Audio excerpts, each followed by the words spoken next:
Hema's cooking channel ಕಡೆಯಿಂದ ಎಲ್ರಿಗೂ ನಮಸ್ಕಾರ. ಇವತ್ತು ನಾನು ನಿಮಗೆ ಒಂದು ಸ್ವೀಟ್ ರೆಸಿಪಿನ ತೋರಿಸ್ತಾ ಇದ್ದೀನಿ. ಅದು ಕೂಡ ಉಳಿದಿರೋ ಅಂಥ ಇಡ್ಲಿ ಅಥವಾ ದೋಸೆ ಹಿಟ್ಟಿನಿಂದ ಮಾಡುವಂಥದ್ದು. ನಾವು ಸಾಮಾನ್ಯವಾಗಿ ಏನಂದರೆ ಇಡ್ಲಿ ಅಥವಾ ದೋಸೆ ಹಿಟ್ಟು ಮಿಕ್ಕಿದಾಗ ಸ್ವಲ್ಪ ಇದ್ದಾಗ ಉತ್ತಪ್ಪ ಮಾಡ್ಕೋತೀವಿ ಅಥವಾ ಪಡ್ಡು ಮಾಡ್ಕೋತೀವಿ. ಆದರೆ ಯಾವತ್ತಾದರೂ ಸ್ವೀಟ್ ಮಾಡ್ಕೊಂಡಿದ್ದೀರಾ? ತುಂಬ ಸುಲಭ ಮಾಡೋದು. ಹಾಗೆ ಮನೇಲಿ ಇರುವಂಥ ಕೆಲವು ಸಾಮಗ್ರಿಗಳಿಂದ ಇದನ್ನು ಮಾಡ್ಕೋಬೋದು. ಇದನ್ನು ಮಾಡೋದು ಹೇಗೆ ಅಂತ ತಿಳ್ಕೊಳ್ಳೋಕ್ಕೂ ಮುಂಚೆ ನೀವು ನನ್ನ ಚಾನಲ್ಗೆ ಹೊಸಬರಾಗಿದ್ದರೆ ದಯವಿಟ್ಟು ಸಬ್ಸ್ಕ್ರೈಬ್ ಮಾಡ್ಕೊಳ್ಳಿ. ಹಾಗೆ ಪಕ್ಕದಲ್ಲಿ ಕಾಣೋ ಬೆಲ್ನ ಕ್ಲಿಕ್ ಮಾಡಿದಾಗ ನಾನು ಯಾವುದೇ ಹೊಸ ವಿಡಿಯೋ ಹಾಕಿದ್ರೂ ನಿಮಗೆ ನೋಟಿಫಿಕೇಷನ್ ಬರುತ್ತೆ. ನಿಮಗೆ ಈ ವಿಡಿಯೋ ಇಷ್ಟ ಆದರೆ ಒಂದು ಲೈಕ್ ಕೊಟ್ಟು ಕಮೆಂಟ್ ಮಾಡಿ. ಹಾಗೆ ನಿಮ್ಮ ಫ್ರೆಂಡ್ಸ್ ಆ್ಯಂಡ್ ಫ್ಯಾಮಿಲಿ ಜೊತೆ ಶೇರ್ ಮಾಡೋದನ್ನು ಮಾತ್ರ ಮರಿಬೇಡಿ. ಬನ್ನಿ ಹಾಗಿದ್ರೆ ಈ ಸ್ವೀಟನ್ನು ಮಾಡೋದು ಹೇಗೆ, ಅದಕ್ಕೆ ಏನೇನು ಪದಾರ್ಥಗಳು ಬೇಕು ಅಂತ ಕೂಡ ನೋಡೋಣ. ನೋಡಿ, ಇವತ್ತು ನನಗೆ ಇಲ್ಲಿ ಸುಮಾರು ಒಂದು ಅರ್ಧ ಕಪ್ಪಷ್ಟು ಇಡ್ಲಿ ಹಿಟ್ಟು ಮಿಕ್ಕಿದೆ. ಇದು ಮನೆ ಮಂದಿಗೆಲ್ಲ ಸಾಕಾಗೋದಿಲ್ಲ. ಇದರಿಂದ ಪಡ್ಡು ಕೂಡ ಮಾಡ್ಕೊಳಕ್ಕಾಗಲ್ಲ. ಇಷ್ಟು ಕಡಿಮೆ ಹಿಟ್ಟಲ್ಲಿ ಏನು ತಾನೇ ಮಾಡ್ಕೊಳಕ್ಕಾಗತ್ತಲ್ವ. ಆದರೆ ಇವತ್ತು ಇದರಿಂದ ರುಚಿಯಾಗಿ ಒಂದು ಸ್ವೀಟನ್ನು ಕೂಡ ಮಾಡ್ಕೋಬೋದು. ಆದರೆ ಇಡ್ಲಿ ಅಥವಾ ದೋಸೆ ಹಿಟ್ಟು ತುಂಬ ಹುಳಿ ಬಂದಿದ್ದರೆ ಅಷ್ಟು ಚೆನ್ನಾಗಾಗಲ್ಲ. ಸ್ವಲ್ಪ ಹುಳಿ ಬಂದಿದ್ದರೆ ತೊಂದರೆ ಇಲ್ಲ. ಇದಕ್ಕೆ ನೀವು ಎಷ್ಟು ಪ್ರಮಾಣದಲ್ಲಿ ಇಡ್ಲಿ ಹಿಟ್ಟು ತೊಗೋತೀರೋ ಅದೇ ಪ್ರಮಾಣದ ಬೆಲ್ಲನೂ ಕೂಡ ಬೇಕಾಗತ್ತೆ. ನಾನಿಲ್ಲಿ ಪುಡಿ ಬೆಲ್ಲನ ಉಪಯೋಗಿಸ್ತಾ ಇದ್ದೀನಿ. ಉಂಡೆ ಬೆಲ್ಲ ಆದರೆ ಚೆಚ್ಚಿಬಿಟ್ಟು ಹಾಕ್ಕೋಬೇಕಾಗತ್ತೆ.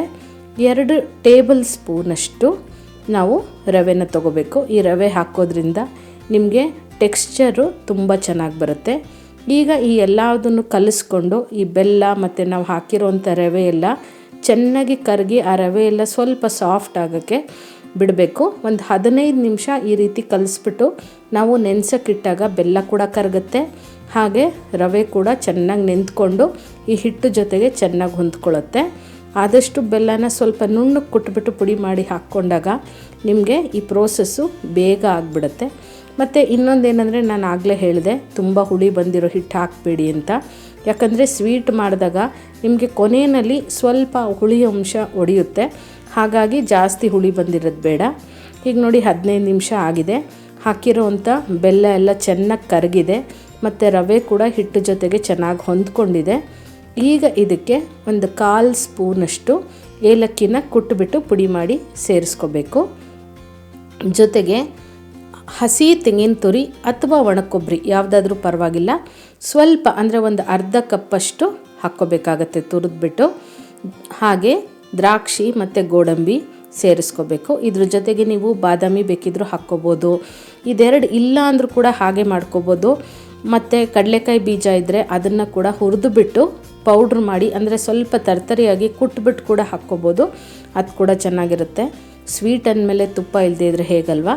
ಒಂದು 2ರಿಂದ 3 ಸ್ಪೂನಷ್ಟು ತುಪ್ಪನ ಕೂಡ ಸೇರಿಸ್ಕೋಬೇಕು. ಈಗ ಎಲ್ಲದನ್ನು ಚೆನ್ನಾಗಿ ಮಿಕ್ಸ್ ಮಾಡ್ಕೋಬೇಕು.